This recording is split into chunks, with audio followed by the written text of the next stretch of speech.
Assalamualaikum warahmatullahi wabarakatuh. Lur, menanggapi tentang beberapa video yang telah saya unggah kemarin, di kolom komentar ada yang menanggapi langsung dari yang punya channel untuk klarifikasi gitu kan.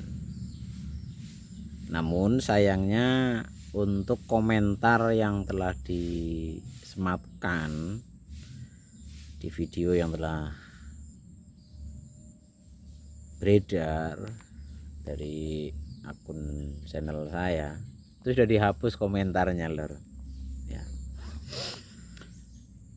Dari sini sudah kelihatan betul sebenarnya, lor, bahwasanya kita sangat meyakini kalau dari para pengikut ataupun muhibin ataupun muhibbah itu kan, pecinta para habib kalangan pria dan wanita, cewek ataupun cowok, tua ataupun muda, mereka mengakui ataupun tidak mengakui, ya, sebenarnya mereka sudah tidak begitu yakin, ya, dengan para habaib.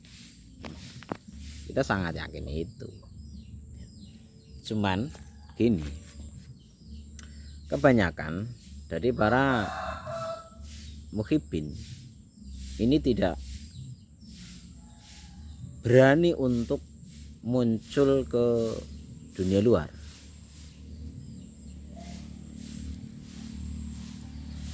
Kadang karena menjaga dengan prinsip ataupun dengan dalih menjaga silaturahim, satu. Ada juga menjaga adab. Ada juga yang berdalih menjaga ukhuwah, tali persaudaraan sesama muslim, gitu kan.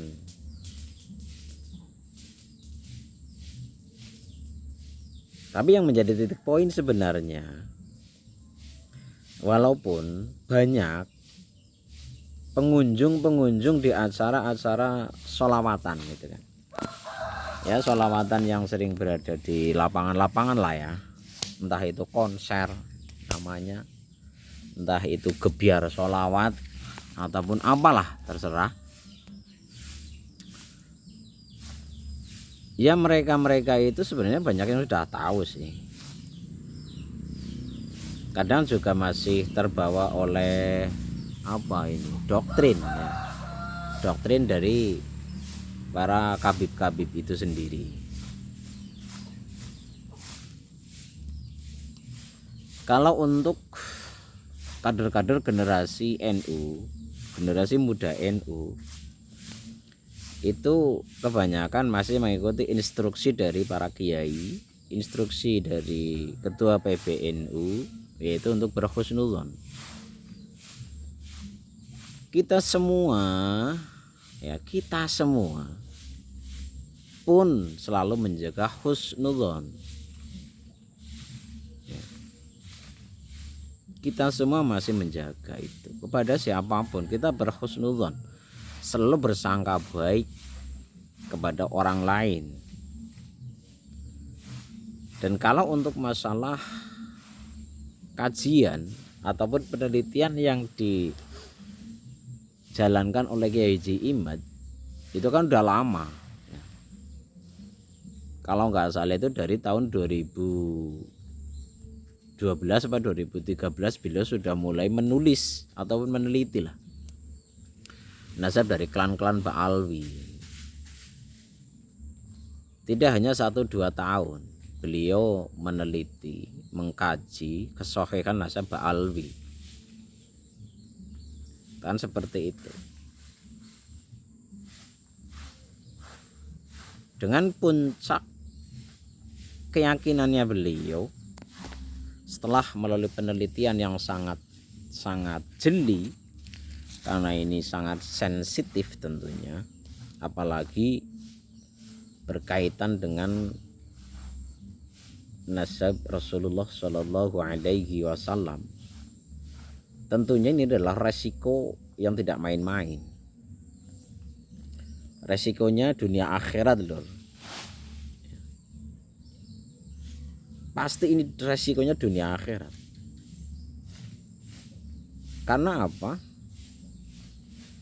Dengan hasil ijtihad dari penelitian yang beliau lakukan, konsekuensinya adalah memutuskan nasab seseorang. Memutuskan nasab seseorang konsekuensinya bukan hanya di dunia loh. Bukan hanya di dunia, tapi dunia akhirat.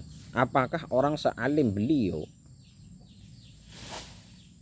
akan sekonyong-konyong berani memutuskan sesuatu hal tanpa sebuah dalil, tanpa data, tanpa sebuah kajian? Walaupun banyak orang yang mungkin mempertanyakan kealiman beliau, tapi kealiman seorang Kiai Haji Imaduddin Usman Al-Bantani tidak diragukan lagi karena karya-karya tulisan beliau pun banyak. Gitu loh. Jadi kalau hanya sebatas orang yang masih mengikuti kegiatan-kegiatan dari para habib-habib, kita yakin kok banyak yang sudah satu jalan dengan Kiai Haji Imad, apalagi orang-orang yang sudah merasakan pengalaman betapa arogansinya dari para klan-klan Ba'alwi. Langsung mengalami lah ya, langsung mengalami. Akhirnya orang-orang yang mempunyai pengalaman tersendiri dari arogansi, kenakalan, kecerobohan, perilaku-perilaku tidak baik dari klan-klan Ba'alwi,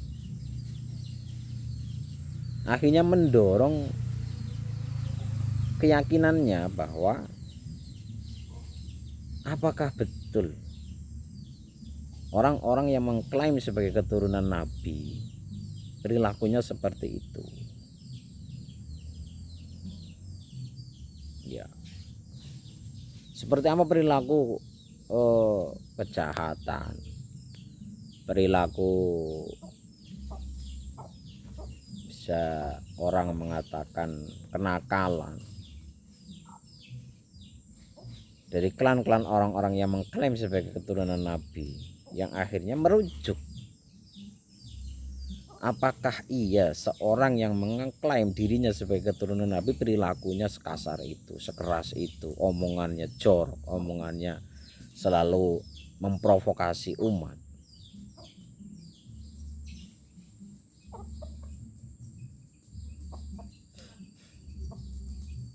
Walaupun banyak orang dan para sesepuh-sesepuh kita pun berdalih juga bahwa keturunan Nabi itu tidak maksum. Betul. Tapi akhirnya kan gini lur. Kenapa orang yang mengklaim sebagai keturunan Nabi yang jelas-jelas tidak maksum berkuar-kuar di atas panggung kepada jamaahnya, kepada umat Islam, membawa-bawa syafaat. Kalau kalian tidak menghormati saya, kalau kalian tidak menjunjung tinggi saya, maka kalian tidak akan mendapat syafaat. Ya, kan seperti itu. Apakah akhirnya kan jadi gatel kita itu loh ya. Atas perilaku-perilaku arogansi orang-orang yang seperti itu. Karena apa? Karena kita dari guru-guru kita tidak seperti itu kok menerima ajarannya ya. Jadi ulama-ulama Nusantara nggak seperti itulah, enggak. Didikan-didikan dari ulama-ulama kita, para kiai-kiai kita, menghormati kepada siapapun. Tidak mengkultuskan, tapi menghormati. Tapi para kabib-kabib ini mintanya dikultuskan, bahwa mereka adalah orang yang paling tinggi derajatnya. Goblok apapun mereka minta bahwa dirinya paling tinggi, dirinya paling mulia. Akhirnya dengan klaim tidak kemaksumannya, dia berdalih, ya kita tidak maksum. Jadi kalau bermaksiat itu ya hal yang wajar, kan koplak namanya kalau gitu lur. Ya enggak? Ya koplak lah. Seharusnya kan mereka menjaga nama baik Rasulullah SAW yang kalau memang disematkan kepada diri mereka, menjaga adab, menjaga perilaku, mencontohkan perilaku yang baik kepada umat Islam.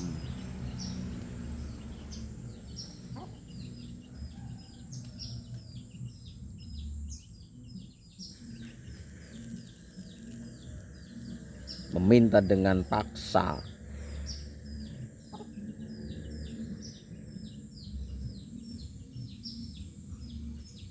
kalau tidak diberi, mereka mendoakan dengan sesuatu hal yang tidak baik, menakut-nakuti umat tidak mendapatkan syafaat kalau mereka tidak mau menuruti apa yang diminta oleh para kabir. Apakah itu ajaran-ajaran yang benar kalau seperti itu? Memuliakan orang lain, menghormati orang lain, mencintai orang lain, itu adalah ajarannya, bukan mengkultuskan. Dan untuk saudara-saudara kami warga Nahdliyin, mbok yao, ayolah kita bangkit untuk menyadarkan diri kita sendiri dari doktrin-doktrin para kabib-kabib yang koplak. Oke lur, ya, tetap semangat. Tunjukkan bahwa kita adalah merdeka. Warga Indonesia adalah warga yang merdeka. Kita diciptakan bukan untuk budak, makhluk Allah. Kita adalah umat Rasulullah. Kita adalah hamba Allah. Kita adalah murid dari para ulama. Kita memuliakan orang yang lebih sepuh, apalagi seorang guru yang membimbing kita, yang membimbing rohani kita untuk usul ilallah, mengenal Allah, mengenal Rasulullah, mengenal syariat Islam. Tapi setelah itu diterima oleh para santri, oleh para murid, jangan jadikan murid kalian, jangan jadikan santri-santri ini menjadi budak-budak kalian. Itu bukan. Ya ini yang repot di situ.